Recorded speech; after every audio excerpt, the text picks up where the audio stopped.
하나님 말씀은 마가복음 4장 10절에서 20절까지 씨 뿌리는 자 비유 해설인데요. 오늘은 첫 번째 시간으로 10절에서 14절까지 우리 살펴보도록 하겠습니다. 마가복음 4장 10절에서 14절까지입니다. 우리 같이 함께 읽겠습니다. 예수께서 홀로 계실 때에 함께한 사람들이 12 제자와 더불어 그 비유들에 대하여 물으니 이르시되 하나님 나라의 비밀을 너희에게는 주었으나 외인에게는 모든 것을 비유로 하나니 이는 그들로 보기는 보아도 알지 못하며 듣기는 들어도 깨닫지 못하게 하여 돌이켜 죄 사함을 얻지 못하게 하려 함이라 하시고 또 이르시되 너희가 이 비유를 알지 못할진대 어떻게 모든 비유를 알겠느냐? 뿌리는 자는 말씀을 뿌리는 것이라. 아멘. 잠시 기도하겠습니다. 하나님의 그 신령한 진리를 알기 원합니다.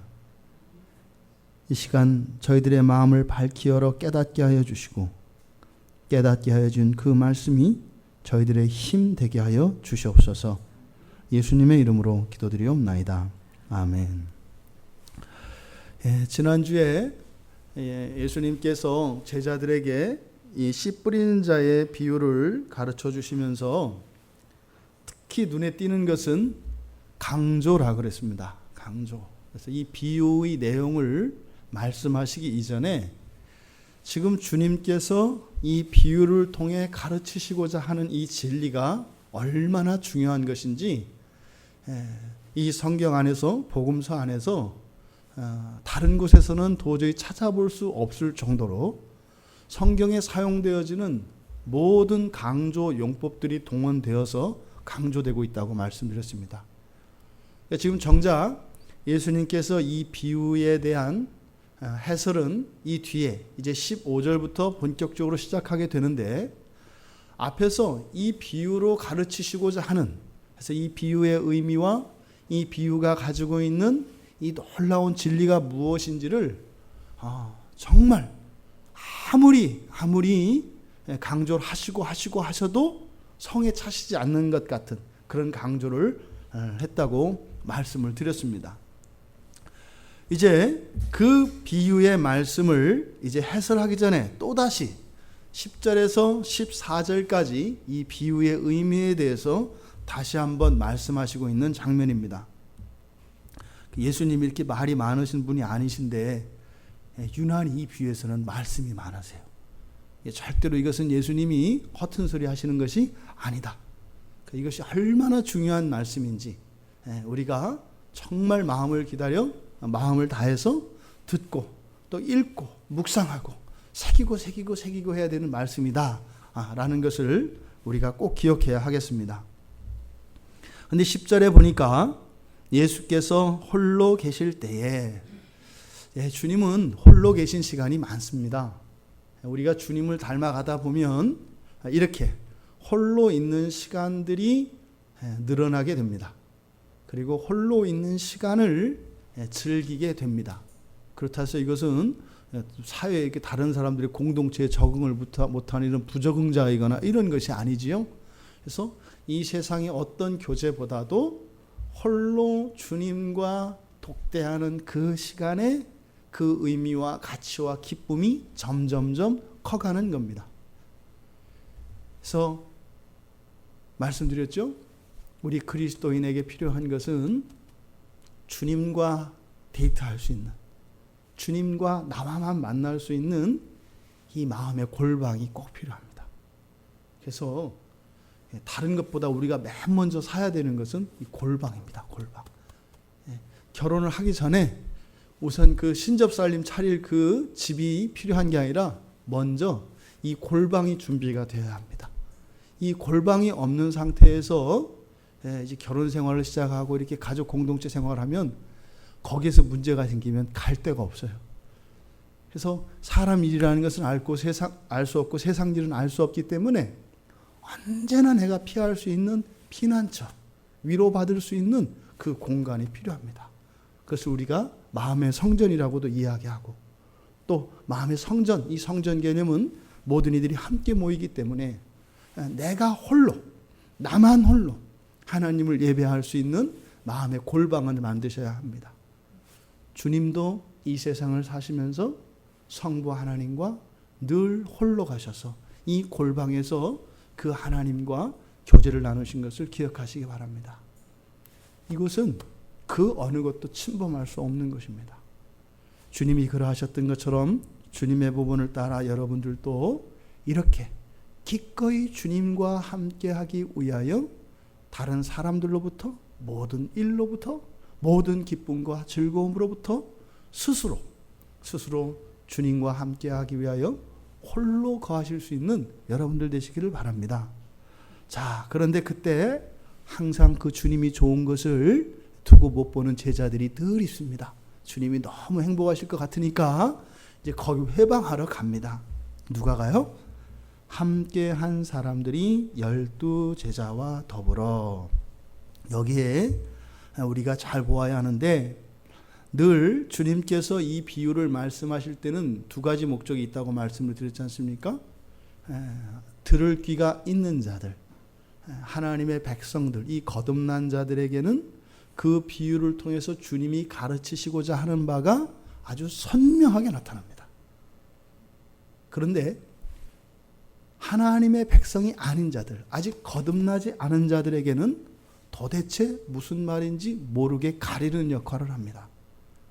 그러니까 이 비유를 말씀해 주시고 깨달았다는 것은 거듭난 사람들이고 하나님께서 그 하나님의 진리를 허락해 주신 자들입니다.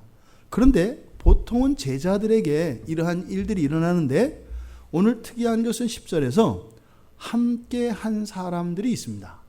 함께 한 사람들이 12제자와 더불어 비유에 대하여 물으니. 근데 이들이 지금 비유를 알아요, 몰라요? 이들은 좀 모릅니다. 그러니까 제자들도 모르고 함께 한 사람들도 모릅니다. 그런데 이들은 뭘 알아요? 그들이 모른다는 것을 압니다. 다른 사람들은 그 비유를 듣고 다 안다고 생각합니다. 밭에 그렇게 뿌려서 그렇게 됐네, 다 안다라고 생각합니다.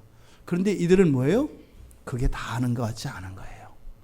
영적인 감각이 이들에게는 살아났기 때문에 표면적으로 보이는 이러한 사실과 그 사실 외에 영적인 사실, 영적인 진리가 있다는 것을 감각합니다. 그런데 그것을 정확히 알지는 못해요. 그러니까 이들은 자신들이 그 영적인 진리를 깨닫고 있지 못하다는 사실을 압니다. 그래서 어떻게 해요? 주님께 나가는 거죠. 내가 죄인인 것을 모르는 사람은요, 주님 앞에 나올 일이 없습니다. 주님한테 도움받을 게 없거든요. 그저 내 힘으로 내가 살아가면 되기 때문입니다. 마찬가지죠. 여러분 주변에서 여러분이 도와야 될 뭐 이렇게 섬기는 사람들이 있거나, 또 여러분들의 자녀들이거나 여러분들의 학생이 있을 때 여러분들은 분명히 내가 도와줘야 되는데 그 녀석들은 도움이 필요 없다고 생각한다, 이 말입니다. 그럼 우리가 아무리 가르쳐줘도 우리는 뭐가 돼요? 그냥 말 많은 잔소리꾼이 돼버리죠. 왜요? 그것이 그들에게 필요한지 모르기 때문입니다. 지금 여기에 예수님 앞에 나아가 그 비유들에 대하여 물은 이들, 거듭난 사람들입니다. 이 영적인 진리를 모르고 있다는 것, 무엇이 있는데 모른다는 것을 압니다. 그러니까 주님 앞으로 나아갑니다. 이때 함께한 사람들이 누구일까? 그것은 그 4장의 앞에 보면 어머니와 예수의 가족들이 찾아왔지 않습니까? 그때 예수님이 뭐라고 하세요? 누가 내 형제 자매냐? 그렇게 말씀을 하시면서 34절에서 둘러 앉은 자들을 보시며 이르시되, 이렇게 얘기하십니다. 그리고 하나님의 뜻대로 행하는 자가 내 형제요 자매요 어머니이니라. 그러니까 여기서 이 함께한 사람들은 바로 예수님을 중심으로 해서 예수님의 말씀을 듣기를 원하고 예수님 주변에 앉아있는 사람들입니다. 그리고 이들은 어떤 사람들이에요? 하나님의 뜻대로 행하기를 원하니까 하나님의 뜻이 무엇인지 알아야 합니다. 그래서 하나님의 뜻을 구하기 위하여 나온 사람들, 이 사람들을 함께한 사람들로 우리가 이해할 수 있는 것 같습니다. 그러니까 이 사람들은 하나님 나라의 비밀을 제공받게 될 것입니다. 예수님의 말씀을 믿음으로 받아들이는 사람들입니다. 그런데 뒤이어서 보면 11절에는 외인이 나옵니다. 외인에게는 모든 것을 비유로 하나니 하시면서 이제 12절 뒤에서 이제 인용하시는 말씀이 이사야서 6장의 말씀을 인용합니다. 그러니까 외인에게는 하고 예수님께서 지금 외인이라고 상정한 사람이 누구일까? 공간적으로는 예수님이 지금 집 안에 계십니다. 그러니까 이 집 안에 있는 사람과 집 밖에 있는 사람을 나눌 때도 집 밖에 있는 사람을 외인이라고 이야기를 합니다. 문자적으로는.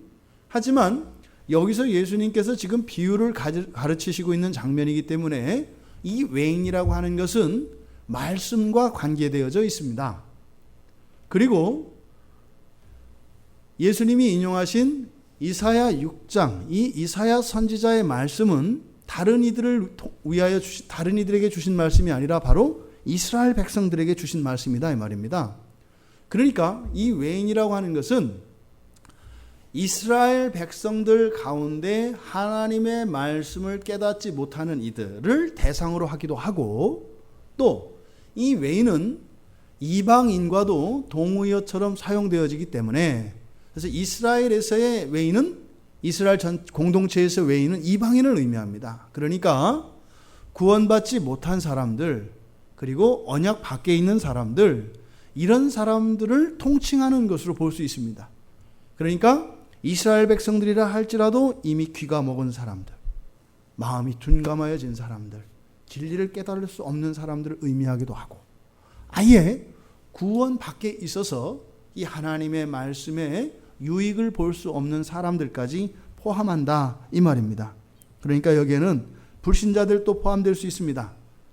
하지만 이들을 통틀어서 총체적으로 이야기한다면 무엇이냐면 예수 그리스도에게 대적하는 자들입니다. 예수 그리스도를 받아들이지 않는 자들입니다. 빛으로 오신 예수 그리스도를 영접하지 않는 모든 이들을 의미한다고 볼 수 있습니다.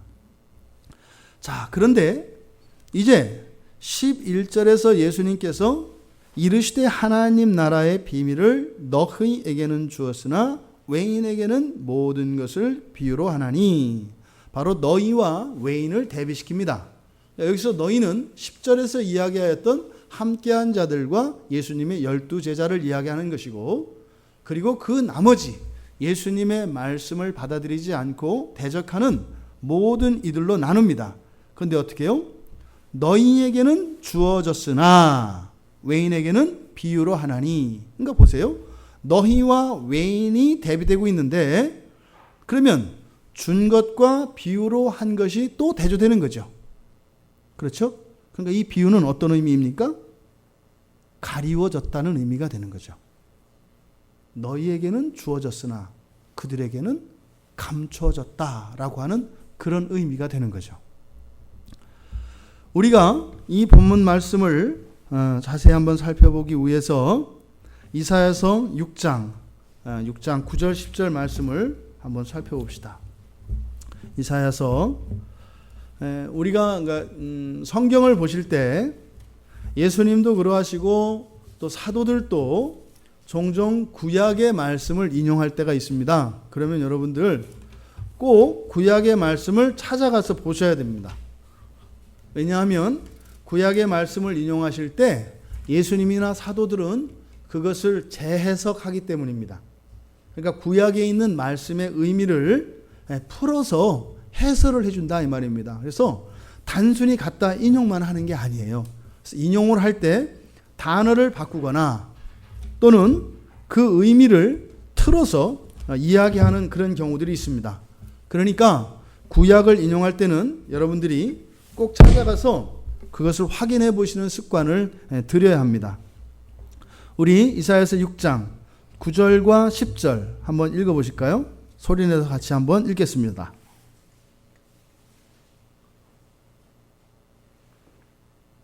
읽으시는 동안 물을 마시려고 했는데 박자가 안 맞았습니다. 예, 같이 읽죠. 여러분들만은 못 읽으시겠다. 예, 좋습니다. 같이 읽으시죠 뭐. 자, 9절 10절 같이 읽겠습니다.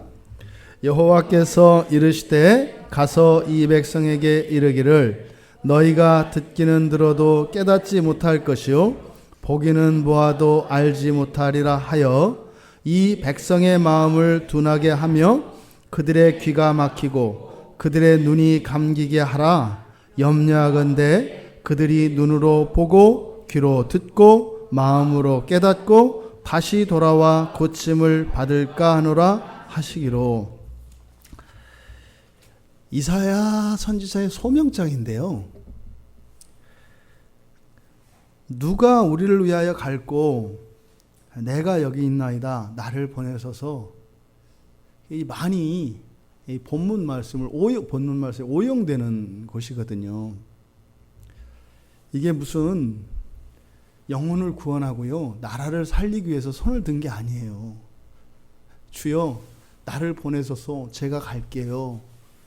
그 소명의 내용, 지금 하나님께서 이사야를 어떻게 쓰실 것인가에 대한, 다시 말해 이사야가 받은 그 소명의 내용이 지금 9절 10절의 말씀입니다. 어떤 내용이세요? 이게 지금 이사야가 해야 될 일이 뭐죠? 구원하는 일이 아니에요. 정반대죠. 하나님이 나의 신부라고, 나의 사랑하는 백성이라고 그렇게 선택받은 그 제사장이라고 부르시던 이스라엘을 버리기 위하여 선지자를 부릅니다. 베어내기 위해서 지금 부르는 거예요. 그러니까 정상적인 선지자라면 손 못 들어요. 선지자들은 자기 민족, 하나님을 대신하게 합니다만 자신의 민족의 구원과 자기 민족의 번영과 발전에 임하지 않은 사람들입니다. 근데 지금 하나님이 이 선지자에게 주시는 말씀은 뭐예요? 구원받지 못하도록 하는 겁니다. 굉장히 가슴 아픈 거예요. 이때 이사야가 여러분 손을 들 때 어떻게 했어요?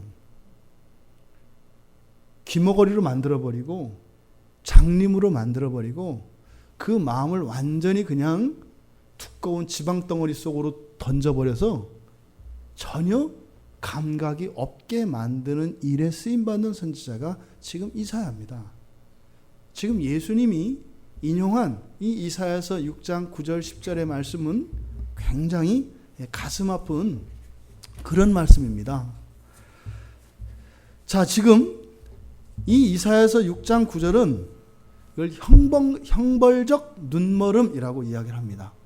형벌적 눈멀음 뭐예요? 하나님께서 벌을 내리셔서 눈을 멀게 했다 이 말입니다. 이스라엘 백성들을 의도적으로 눈멀게 하는 겁니다. 귀머거리로 만들어버리게 합니다. 왜요? 하나님 말씀을 못 듣게 하려고요. 그래요. 그 말씀은 구원하는 능력이 있기 때문에 그 말씀의 유익을 받지 못하도록 형벌로서 눈멀게 한다 이 말입니다. 지금 이 내용이 지금 이사야 6장 9절에 나온 말씀이거든요. 그래서 지금 이사야서 6장 9절에 있는 이 말씀은 사실은 뭐예요? 저주와 같은 겁니다. 저주. 지금 여기서 여호와께 이르시되 이렇게 할 때는 가서 뭐 하는 거예요? 이사야가 가가지고 너희는 듣기는 들어도 깨닫지 못하게 될 것이다 이렇게 되는 거예요. 될지어다 이런 겁니다. 눈아 멀어라, 귀야 먹어버려라, 마음아 다쳐버려라 이렇게 얘기하는 거예요. 그리고 나서 그 결과로 인해서 그것 때문에 그러니까 무엇을 위하여 10절에는 그렇게 되어 있거든요. 그렇게 해서 그렇게 해가지고 이 사람들의 마음이 귀가 눈이 다 다쳐서 어떻게 해요? 구원받지 못하도록. 지금 9절은 저주를 선언하는 겁니다. 그러니까 이스라엘 백성을 향해서 여호와 하나님께서 이사야를 통해 저주를 선언하신 거예요. 이게 이사야의 소명입니다. 그런데 바로 이스라엘 백성들에게 임한 그 저주를 예수님이 인용하셨어요. 왜 그랬을까요? 예수님이 지금 저주를 왜 꺼냈을까요? 한 번 더 확인하려고요? 예수님은 이 땅에 왜 오신 분이세요? 구원하시기 위하여 오신 분이세요. 예수님이 이스라엘에 있는 이 저주의 이 시슬퍼런, 이 서슬퍼런 이 저주를 집어 드셨습니다. 어떻게 하시겠어요? 저주를 풀어내시려고 하는 목적이죠. 이사야 선지자를 통해서 이스라엘에게 이렇게 멍에 씌워진, 운명 지어진 그 저주를 풀어내시려고 하는 장면입니다. 그런데 그 저주가 지금 11절에서는 어떻게 해요? 비유로 나타나고 있습니다. 이사야가 했던 저주 선언이 지금 예수님에게는 비유로 나타나고 있다, 이 말입니다. 마가복음 4장 11절에서 이렇게 모든 것을 비유로 하나니 하면서 어떻게 해요? 이사야의 그 저주 선언을 계승하고 계시죠. 비유는 가리는 역할을 한다 그랬잖아요. 그러니까 이사야를 통해서 하셨던 그 하나님의 말씀이 지금 11절에서 계속되고 있다 이 말입니다. 그러니까 어떻게 해요? 11절과 이사야서 6장 9절이 맞닿는 거예요. 바로 이어받고 있죠. 자, 그리고 나서 그러니까 여기에서 지금 이사야 선지자를 통해서 하나님이 주셨던 저주 선언을 하게 하셨던 그 하나님, 그리고 지금 예수님께서 그 이사야 선지자를 통해서 하셨던 그 일을 동일하게 하시는데 지금 여기서는 비유를 통해서 말씀을 하세요. 그런데 이사야 선지자를 통해서 이 저주를 선언하실 때는 하나님의 능동성이, 하나님의 이런 주도적인 역할이 강조됩니다. 그 일을 위해서 선지자를 뽑고요. 선지자를 뽑아서 그들에게 저주를 선언하게 해서요. 그 저주의 효과로 말미암아 이들이 눈 멀고 귀 멀고 마음이 꽉 닫혀지게 만들어버린다 이 말입니다. 목적은 뒤에 나옵니다. 구원받지 못하게 하려고, 이들이 회복되지 못하게 하려고, 죄를 뉘우치지 못하게 하려고. 그래서 굉장히 하나님이 적극적으로 바로 이 저주를 선언하셨습니다. 그런데 지금 여기서는 외인에게는 비유로 하나니, 그래서 외인이 먼저 있죠. 그리고 비유가 선언되지요. 그러니까 이사야의 저주 선언의 결과 이스라엘 백성들은 어떻게 돼요? 깨달을 수 없는 사람들이 되었죠. 외인이 되었죠. 그 외인이 된 그들에게 예수님이 지금 비유로 말씀하시는 거죠. 이해되시죠? 저주 선언과 이스라엘 백성들의 외인됨, 그리고 외인이 된 그들에게 비유를 말씀하세요. 뭐라고요? 이 저주를 지금 풀어내시려고 하는 것이다 이 말입니다. 그러니까 이 예수님의 비유를 알아듣지 못하는 것은 예수님이 주동적으로 그들의 눈을 멀어버리게 하고 그들의 지성을 마비시키고 마음을 가리워서 못 알아듣는 것이 아니라 이미 이들은 외인 되었기 때문에 진리가 선포돼도 알아들을 수 없는 거죠. 그런데 아까 10절에서 우리가 보았던 것처럼 외인들뿐만 아니라 사실은 뭐예요? 함께한 사람과 12제자도 모르고 있다고요. 그러니까 아직 이 예수님의 제자와 그 예수님을 믿고 예수님의 말씀을 깨닫고자 하는 이들조차도 아직 온전한 제자들이 안 되었다 이 말입니다. 여전히 이사야 선지자를 통하여서 선포되었던 그 저주의 효과가 모든 사람들에게 미치고 있는 것을 우리는 보게 됩니다. 이사야서 6장 10절에 보면 이렇게 이사야를 통해서 저주를 선언했는데 어떻게 됩니까? 마음이 이 백성의 마음을 둔하게 하고 그들의 귀가 막히고 그들의 눈이 감기게 하라. 그러니까 바로 9절에 있는 내용의 선포가 이런 결과를 만들어낸다 이 말입니다. 무시무시한 거예요. 앉은 뱅이 들어 일어나라가 아니에요. 걷는 사람들에게 안전뱅이가 되라 하는 거예요. 눈 먼 사람들을 띄워주는 게 아니라요. 멀쩡한 사람에게 눈 멀지어다 하는 거예요. 귀 먹은 사람의 길을 에바다 해서 열려주는 것이 아니라 귀머거리라 되라 이렇게 선언하는 거예요. 누가요? 이사야가요. 그랬을 때 어떻게 된다는 거예요? 그렇게 된다는 겁니다. 이스라엘 백성들은 이렇게 영적으로 완전한 귀머거리요, 장님이요, 마음이 굳어진 백성들이 되어버린다 이 말입니다. 얼마나 무서운 말인지 몰라요. 자, 지금 여기서 6장 9절에서 이야기했던 마음이 둔하게 된다. 이 말이 뭐냐면 살찌게 하는 겁니다. 살찌게 하는 거. 이게 아세요? 지방층으로 두껍게 만들어버리는 거예요. 이렇게 마음이 있어요. 마음을 살찌워요. 살찌운다는 마음을 크게 얘기하는 게 아니에요. 이 마음을 한 500kg 나가게 체중을 만들어버리는 거예요. 뭐로? 지방으로. 지방으로 500kg 가게 하는 거예요. 그 마음의 감각이 있을까요? 없어요. 바늘로 찌르고요. 상으로 찔러도요. 그 마음에는 아무 영향이 미쳐지지 않아요. 이게 지금 마음을 둔하게 한다. 이게 살찌우게 하는 기름으로 덕지덕지 살찌우게 하는 것을 말합니다. 또 귀가 막히고 할 때 이게 귀가 막힌다는 것은 둔해지게 한다 이 말입니다. 그러니까 뭐예요? 기능을 저하시키는 거예요. 귀를 완전히 망가뜨리는 것이 아니라 그 듣는 기능을 저하시키게 하는 겁니다. 둔해지게 하는 거예요. 그러니까 어떻게 되겠어요? 다시 회복될 가능성이 있어요? 없어요? 있어요. 완전히 망가뜨리는 게 아니라 그 기능을 저하시키는 겁니다. 그리고 눈을 멀게 하는 게 아니라 눈을 감기게 하는 거예요. 눈 감는 건 뭐죠? 시력을 잃는 게 아니라 눈꺼풀을 내려 감아서 안 보는 걸 말합니다. 그러니까 이스라엘 백성들을 이사야 선지자를 통해서 저주하는 줄 알았더니 그 내용을 들어가서 살펴보니까 뭐예요? 하나님의 은혜를 거두시는데 거기에는 회복에 대한 하나님이 회복시킬 것이라고 하는 복선이 그 안에 들어가 있습니다. 이 단어들을 살펴보면 그래서 그 뒤에 뭐 염려하건대 우리말 성경에는 염려하건대 이렇게 해서 뭐뭐 할까 하노라 이렇게 되어 있지만 히브리 원어 성경에서는 굉장히 적극적으로 나옵니다.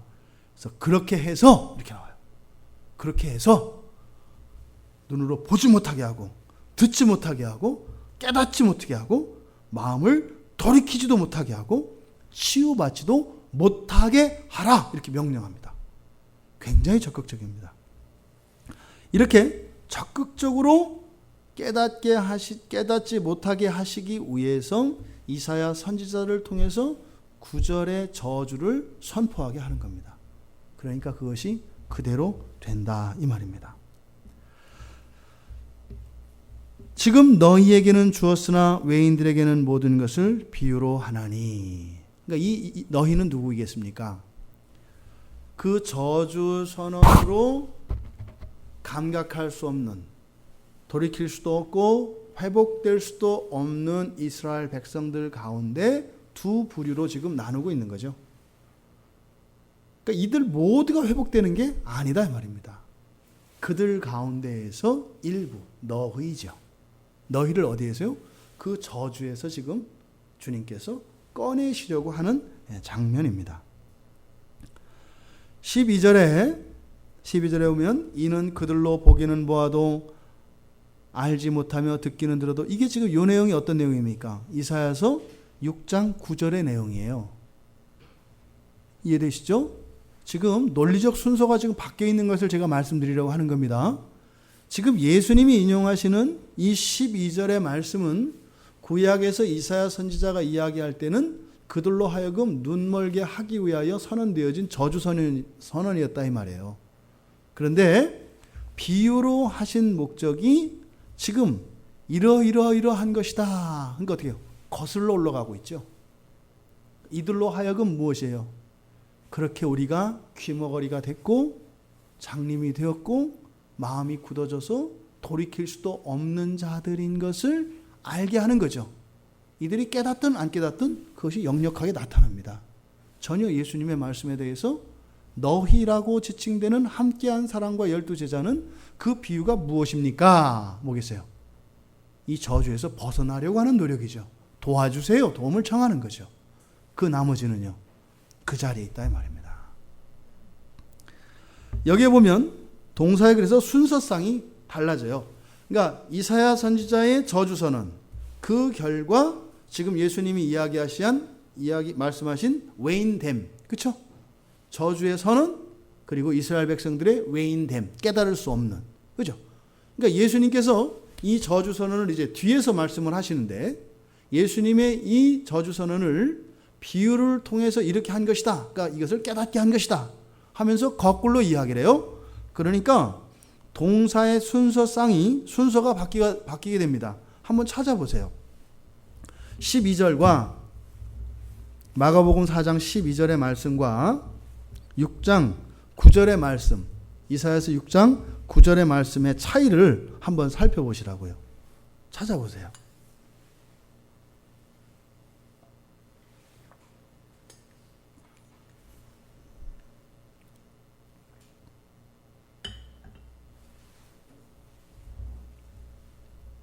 뭐가 다른가요?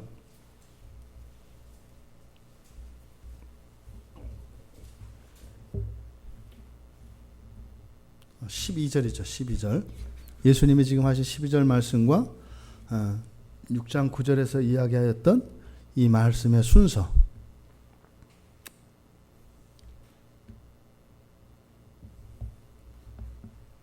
찾으셨죠? 말씀만 안 하시는 거죠? 보는 것과 듣는 것의 순서가 바뀌잖아요. 그죠? 이사야서에서는 듣기는 들어도 깨닫지 못할 것이요. 보기는 보아도 이렇게 나오죠. 근데 지금 여기에 보면은 반대로 되어 있죠. 보기는 보아도 또 듣기는 들어도 거슬러 올라간다 이 말입니다. 그러니까 이런 것을 여러분 기억하셔야 돼요. 성경 말씀은 1.1핵이라도 변경할 수 있어요, 없어요? 철저합니다. 이 정신은 하나님의 말씀을 절대 훼손하면 안 된다라고 하는 것은 불문율이에요. 이거는 설명이 필요 없어요. 이스라엘 백성들에게. 그런데 신약의 저자들에게 있어서 구약의 인용에 생겨나는 변화는 의도적인 거라고요. 어느 정도로요? 자칫 잘못하면 신성모독이 되는 겁니다. 성경을 이렇게 마음대로 바꿀 수 있는 게 아니거든요. 단어도 마찬가지입니다. 단어도 동의어를 쓸 수가 없어요. 근데 그것을 모르고 또 알면서 신성모독을 한 것이 아니라 그것을 뭡니까? 성령께서 그들을 감동하셔서 그 의미를 밝히 깨달아 알도록 해주셨기 때문에 그렇게 바꾸는 것이다 이 말입니다.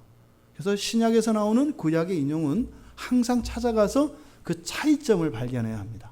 그래서 그 단어들의 바뀐 이 변화도 주목해보고 시제의 변화도 주목해보고 말의 순서도 주목해 보아야 합니다.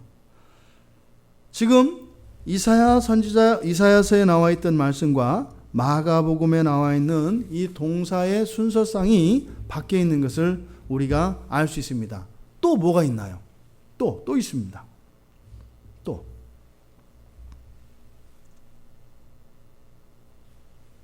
제가 얘기할 거라고 생각하지 마시고 여러분들이 찾아보세요. 여러분들이.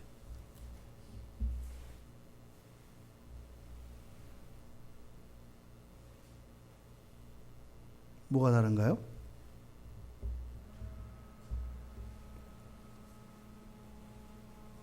네? 말씀하시죠.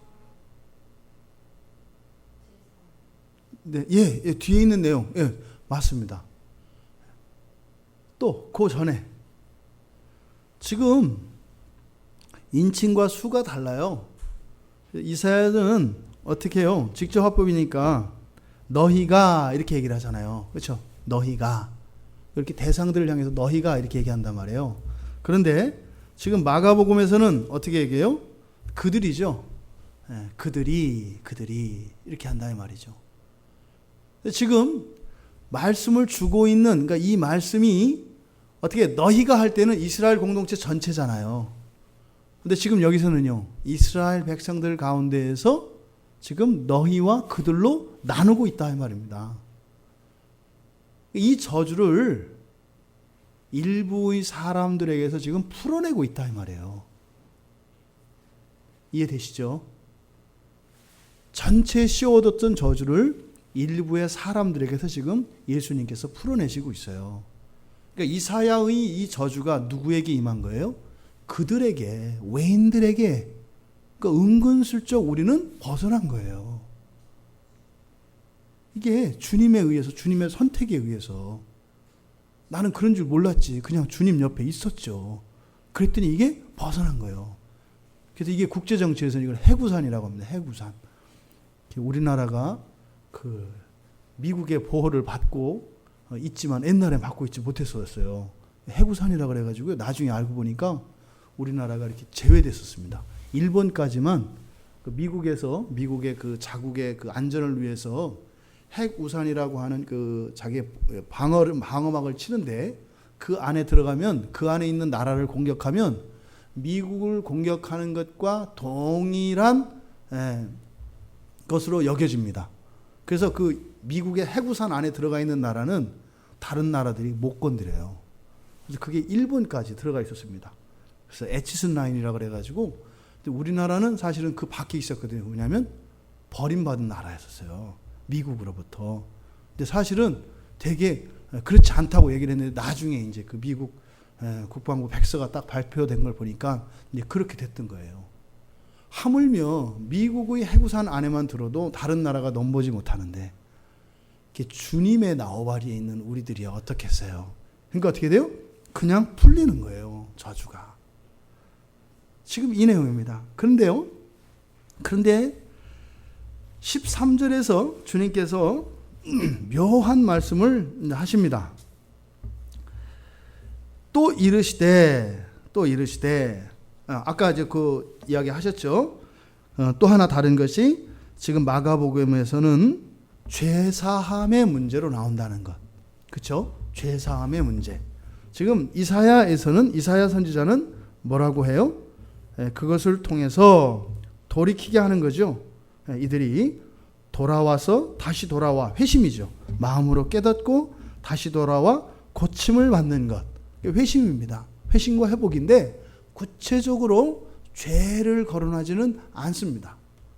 단지 병든 것 일부를 이렇게 수리하는 이런 개념이지만 죄사함이라는 것은 무엇이에요? 완전히 정결을 회복하는 것을 의미합니다. 그러니까 지금 예수님께서는 무엇이라고 하세요? 바로 죄사함에 대한 이야기를 거론하십니다. 그러니까 그들은 비유로 말씀하셔서 그들은 어떻게 해요? 죄사함 받지 못하게 무슨 말이에요? 그냥 저주 아래 그대로 있도록 이런 말이죠. 그럼 여기에 있는 너희들은요? 죄사함을 받고 저주에서 놓인다는 것을 의미합니다. 그런데 지금 13절에서 예수님께서는 이렇게 말씀을 하세요. 너희가 이 비유를 알지 못할진데 어떻게 모든 비유를 알겠느냐? 이게 무슨 말이에요? 그러니까 앞에서 말하는 이 비유는 이사야 선지자가 이야기하였던 이사야 선지자의 인용을 말씀을 하시는 것인데 이사야 선지자의 그 말씀을 제대로 깨닫지 못하고 있으면 예수님께서 말씀하시는, 다시 말해서 그 저주가 나한테 있는지도 모르는 사람이 저주를 풀어준다고 해서 무슨 의미가 있겠느냐 이 말이에요. 와서 저주를 풀어준다고 하는데 저한테 무슨 저주가 있는데요? 이러는 거죠. 그것을 알지 못하는 너희들에게는 주님의 비유들, 주님이 가르쳐 주시는 이런 비유들이 너희들에게는 아무런 의미 없다. 그러니까 뭐예요? 깨달을 수가 없다 이 말입니다. 그래서 이사야 선지자의 선포를 모른다면 예수님의 비유를 알 수가 없습니다.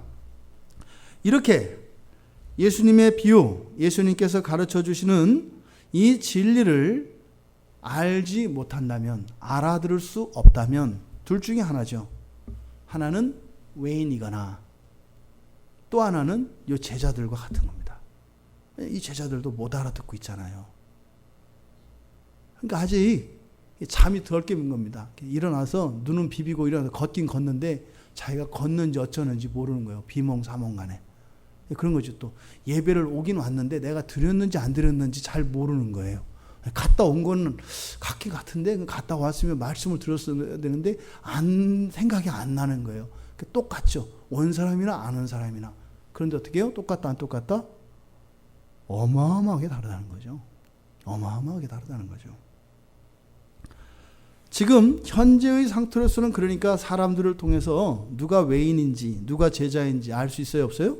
없어요. 둘 다 똑같이 못 깨닫고 있다 이 말입니다. 단지 나타나는 것은 뭐다? 제자들은 알고 있지, 그러니까 모른다는 사실을 안다는 것이다. 그런데요, 마가는 지금 이 평행 본문이 되는 마태와 누가도 이 본문을 이야기를 하는데요, 이 마가는 지금 이 본문을 통해서 책망을 하신다고 칼빈은 그렇게 해석합니다. 지금 13절의 뉘앙스가 어떠세요? 너희가 이 비유를 알지 못할진데 어떻게 이 모든 비유를 알겠느냐? 자상한 음성으로 들리세요? 야단치는 거로 들리세요? 예, 앞에 10절에서 이 사람들이 물어봤다 이 말이에요. 이 비유가 뭔지 물어봤다 이 말이에요. 그리고 나서 지금 11절 12절에 이사야의 말씀을 인용을 해서 설명을 하고 나서 13절에서 바로 10절에서 물어본 제자들에게 이야기를 하시는 거예요. 야, 이놈들아, 내가 너희들이 내 제자들인데 너 어떻게 외인들하고 똑같냐? 이렇게 하시는 거죠. 너희들도 이것을 어떻게 이 이사야의 즉 너희들에게 저주가 놓여져 있는 것을 너희들은 완전한 죄인이라는 것을 알지 못하고서야 어떻게 내가 너희들에게 이야기하는 이 비유를 이 말씀들을 너희들이 알 수 있겠는가? 이렇게 책망을 하시는 것입니다. 간접적으로 책망을 하십니다. 이것은 뭐예요? 우리들에게도 동일하게 주시는 겁니다. 왜요? 예수 믿으나 안 믿으나 똑같다 이 말입니다. 여기서 단지 이 깨달음은 지성적인 것을 얘기하는 게 아니에요. 비유를 알아듣고 알아듣지 못하고 그걸 말하는 게 아니에요. 똑같다 이 말이에요. 똑같다. 그러니까 주님께서 지금 함께 한 자들과 12 제자들에게 주시는 이 책망은 오늘날 우리가 정말 예수 그리스도의 향기로 그리스도의 빛을 드러내며 살지 못하는 우리 그리스도인들에게 동일하게 주시는 책망인 것을 기억해야 합니다. 우리가 예수 믿는 것을 단지 이 세상에서 어떤 부나 명예나 권력을 성취하기 위한 수단으로 삼으려고 하는 사람들, 기가 막힌 얘기죠. 기가 막힌 얘기죠. 그 다이아몬드 가지고 공기놀이 하는 거 이런 거예요. 이조백자로 갔다가 요광어로 쓰고 하는 이런 거죠. 이런 거. 그러니까 우리가 오늘날 그렇게 살지 않습니까? 그래서 하나님이 주시는 이 진리를 이 세상의 성공 또 이 세상에서의 영광을 위해서 사용하려고 하는, 그러니까 뭐 1억 원짜리 수표를 갖다가 동네에 가서 그것도 불량식품을 사 먹으려고 하는 것과 같은 거죠. 뭐 좋은 거라도 사 먹으면 몰라요. 근데 꼭 그런 거는 꼭 불량식품을 사 먹어요. 그것도 될 수 있으면 큰 돈을 갖다가. 그러니까 바로 이런 어리석음이 제자들을 향한 꾸짖으심인데 그것이 오늘날 우리들에게도 동일하게 적용됩니다. 또 어떤 분들은 그저 예수 믿고 하나님 잘 믿는 것이 인격자가 되는 것이냐, 인격의 도야를 위한 어떤 수단으로서의 기독교를 생각한다면 그것도 마찬가지입니다. 그래서 지금 이런 어리석음에 대하여 주시는 주님의 꾸짖음을 우리도 동일하게 받아들여야 하는 것입니다. 그리고 나서 14절에서 뭐라고 하세요? 뿌리는 자는 말씀을 뿌리는 것이다 라고 해요. 근데 이 말씀이 뭡니까? 하나님 말씀이거든요. 이 말씀은 앞에서 예수님께서 11절에서 뭐라고 하셨어요? 하나님 나라의 비밀, 이 미스테리온이라고 하는 굉장히 중요한 단어입니다. 그러니까 우리말로 이걸 비밀이라고 이야기하는데 신비한, 신지식 이런 의미죠. 신비.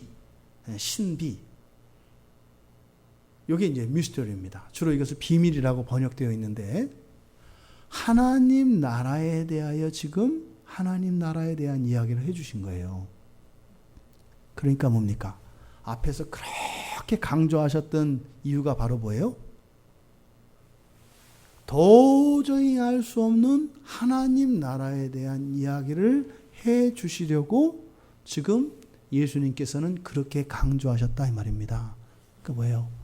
하나님 나라에 대한 이 신비의 지식은 어떻다? 너무나 중요하다. 지금 씨 뿌리는 자의 이 비유는 하나님 나라의 비밀에 관한 것이다. 아직 우리가 주님의 가르침으로 들어가진 않았습니다만 여러분들이 한번 생각을 해보세요. 여러분들 하나님 나라에 대한 비밀을 알기를 원하세요? 나중에 알고 싶잖아요. 당장 스리랑카 가서 무슨 일이 일어날지 이걸 먼저 알고 싶고, 우리 교회가 어떻게 될지 알고 싶고, 우리 가족이 어떻게 되는지 알고 싶고 이러잖아요. 마치 그 먼 훗날의 이야기처럼 우리는 생각을 하잖아요. 우리는 사실은 하나님 나라를 살고 있는 사람들이지요. 근데 뭔 줄 모르고 살아가고 있는 거죠.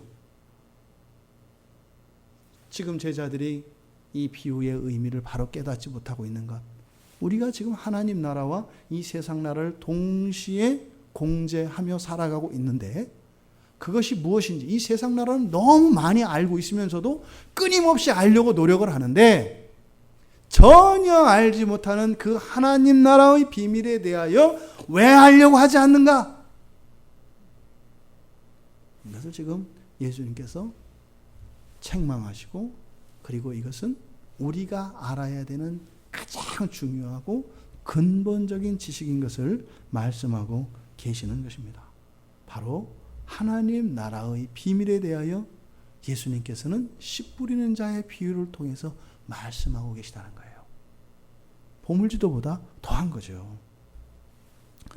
오늘 말씀을 통해서 지금 예수님이 지금 제자들에게 하고 계신 이 궁극적인 목적, 이것은 이사야에 의해 선포된 저주 선언을 해체시키시려고 하는 것입니다. 바로 너희들에게는 이 저주를 내가 풀어줬다는 이야기를 하고 계시는 것입니다. 그래서 너희에게는 주어졌다고 말씀을 하신 것이죠. 외인들에게는 여전히요 비유를 통해서 그 신비로 가려워져 있어서 그 저주 가운데 남겨두신 것입니다. 이것은 그러니까 단지 비유는 인간의 지식이 아니라 영적인 진리, 영적인 진리라고 말씀을 하시는 것입니다. 외인들에게 예수님이 주시는 그런 말씀은 그저 비유로만 들릴 뿐입니다. 그래서 이런 지적인 깨달음, 지적인 만족만을 가져다 줍니다. 성경을 읽고 설교를 듣고 하는 일들이 그렇다 이 말입니다. 이것은 무슨 말인가 하면 하나님의 말씀이 하나님의 말씀으로, 즉 비유를 통해서 이 하나님의 말씀이 깨달아지고 나의 마음속에 심겨진다는 것은 무엇이에요? 변화를 의미합니다.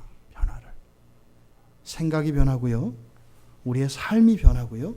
근본적으로 우리의 마음과 영혼이 변화되어집니다. 우리가 해서 되는 것이 아니라 그 진리가 우리를 바꿔버립니다. 그런 변화가 일어납니다. 성경을 읽고 설교를 듣고 그렇게 한다 하더라도 그 말씀이 나에게 전혀 아무런 감흥도 없고 찔림도 없고, 그렇다면 무엇이에요? 이사야 선지자의 저주가 여전히 있는 거죠. 내 마음이 엄청나게 살쪄 있어서 그 하나님이 이 비유로 말씀하셨을 때 못 알아듣는 것처럼 그 하나님의 말씀을 깨닫지 못하고 있는 거죠. 우리가 너무 변화를 추구할 것도 아닙니다. 우리가 변화되려고 막 노력을 하고 어떤 변화의 증거들을 찾으려고 하는 것, 이것도 위험합니다. 하지만 하나님의 말씀은 반드시 그런 변화를 일으키신다는 겁니다. 우리가 성경을 정말 읽고 설교를 들으면서도 그런 것들이 전혀 나에게는 그런 경험도 없고 그런 변화에 대한 가능성조차 믿어지지 않는다면 단지 나는 신앙을 유희로 하고 있는 것에 불과합니다. 구원은 물론이고 이 세상 사는 동안 그 말씀으로 인한 진정한 유익을 누리지 못할 것입니다. 그래서 정말로 중요한 것은 내가 외인이냐 아니면 여기서 말한 너희에 속하는 제자냐, 이것에 우리가 마음을 쓸 것이 아니죠. 중요한 것은 무엇이에요? 그 말씀, 주님이 가르쳐 주시는 이 하나님 나라의 비밀을 아는 겁니다. 그래서 하나님 나라의 비밀을 안다는 것은 무엇이겠습니까? 이것은 주님이 주시는 그 말씀을 따라 나 자신을 꺾고자 하는 의지가 내 안에 있고, 또 그렇지 못하고 있는 현재, 또 그러고 싶지 않은 나의 본성, 이런 것을 불쌍히 여기며 아파하며 주님께 은혜를 구하는 걸 말합니다. 그런 것이 깨달아질 때마다 비참을 느끼며 주님께 은혜를 구하는 걸 말해요. 쭉 한번 얘기해 보세요. 그럼 제가 그 가운데에서 적당한 거 있으면 제가 골라서 써드릴게. 그래서 예수님을 말씀 외판원으로 만들어버리는 거죠. 쭉 얘기하시면 그거는 내가 지금 필요한 거니까 그거 갖다 쓸게. 얼마예요? 어떻게 감사헌금 할까? 뭐 할까? 이런 거죠. 또 헌신할까? 그러다가 이제 됐어요. 이제 다음에 또 오시고 필요할 때 다음 장날 오셔서 또 이제 오시면 자 이제 뭐 가져오셨나 한번 쭉 펼쳐보세요. 그거 아이고 그 아저씨보다는 저쪽 아저씨가 물건이 많은 것 같아. 그쪽 아저씨한테는 다음에 오면 그쪽에서 살게. 이게 뭐예요? 설교자 찾아다니는 거죠. 종교 놀이 하는 겁니다. 종교 놀이. 만약에 여러분들이 교회라고 하는 것은 성도들이 있고 거기에는 설교자가 있습니다. 근데 설교자에게 정말 그 설교에 문제가 있고 그렇다면 떠나셔야 돼요. 근데 아이고 옮겨보니 그나물에 그 밥이지. 그냥 앉아서 알아서 찾아 먹는 거지. 그렇게 하면서 다른 박물장사가 올 때까지 그를 찾아다니시는 이 어리석음, 이것은 뭐예요? 지금 여기서 이야기하는 바로 외인이냐 제자냐가 중요한 게 아니라 얼마나 자기가 비참한 상태에 있는 것인지 모르기 때문이라는 겁니다. 씨 뿌리는 자의 비유를 통해서 주님께서는 하나님 나라의 비밀을 가르쳐 주시겠다고 했습니다. 두렵기도 하고 기대도 됩니다. 우리가 모르는 그 하나님 나라의 진리, 이 신비에 대해서 알게 되니까 기대가 됩니다. 근데 분명히 나는 하나님 나라에 합한 사람이 아니기 때문에 나를 깨트리려고 덤벼들 겁니다. 나를 바꾸라고 얘기할 겁니다. 나의 고정관념이 틀렸다고 분명히 주님은 말씀하실 겁니다. 여러분들은 그 말씀을 받을 준비를 하시기 바랍니다. 기대감과 두려움으로 그 말씀을 기다리실 때, 그 말씀이 여러분들에게 들려주실 때 의학하는 비명소리가 납니다. 하지만 그것은 단지 고통만 우리에게 주는 것이 아니라 분명히 그것을 통해 우리의 영혼의 자유를 누리게 합니다. 그래서 그 고통 가운데서도 울면서 하나님께 감사하고 찬양할 수밖에 없게 되는 겁니다. 우리가 이 세상을 살아가는 목적은 바로 그 일을 위한 것입니다. 지금 주님께서 제자들을 13절에서 책망하신 이유가 그것입니다. 물론 앞으로 계속 또 혼날 겁니다. 성령이 강림할 때까지는 계속 혼나고 계속 될 겁니다. 근데 이 제자들이 훌륭한 것은 뭐예요? 그렇게 혼나고 그렇게 야단 맞아도 안 떠나요. 그냥 주구장창 따라다니는 거예요. 그러니까 하나님이 그거 하나를 기특하게 보시잖아요. 그래서 어떻게 그들을 새롭게 하시고 온전케 하셔서 자신들이 가진 모든 것을 다 내어주어도 두려움 없고 아깝지 않은 사람들로 하나님께서 만드신 것을 기억하시기 바랍니다. 왜요? 하나님 나라를 봤기 때문입니다. 하나님 나라를 봤기 때문입니다. 하나님 나라의 이 비밀을 알게 되면 이 세상의 모든 상식을 초월하게 된다는 것을 기억하시기 바랍니다. 우리 평촌광야교회 성도들은 하나님 나라를 눈으로 보는 사람들이 다 되길 바랍니다. 하나님 나라의 비밀을 가슴으로 다 받아들이고 믿음으로 붙잡는 사람들이 되기를 바랍니다. 그래서 상식 이하의 사람들이 아니라 상식 위에서 상식을 초월하는 사람들로서 그렇게 흔히 말하는 거룩한 성인의 반열에 이르는, 완전 성화를 말하는 게 아닌가 아시죠? 주님을 닮아가는, 그래서 정말 이 세상이 두려워하는, 이 세상이 함부로 할 수 없는 그런 주님의 자녀들로 복된 생애를, 참으로 그런 영광스러운 생애를 꿈꾸며 소망하며 그렇게 살아가시기를 주님의 이름으로 축원드립니다.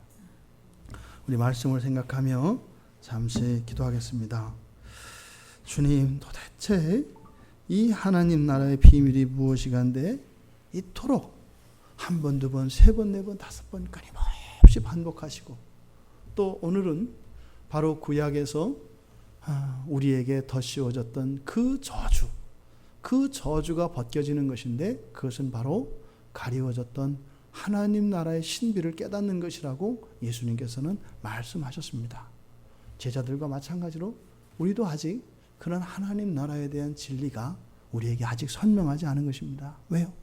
우리의 삶 속에 주를 위하여 기꺼이 이 한 목숨 나의 모든 것을 기꺼이 드리겠습니다 라고 하는 이런 담대함이 우리에게 없지 않습니다.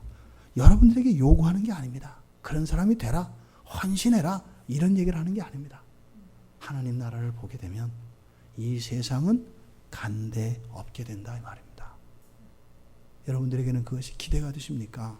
아니면 꺼려지십니까?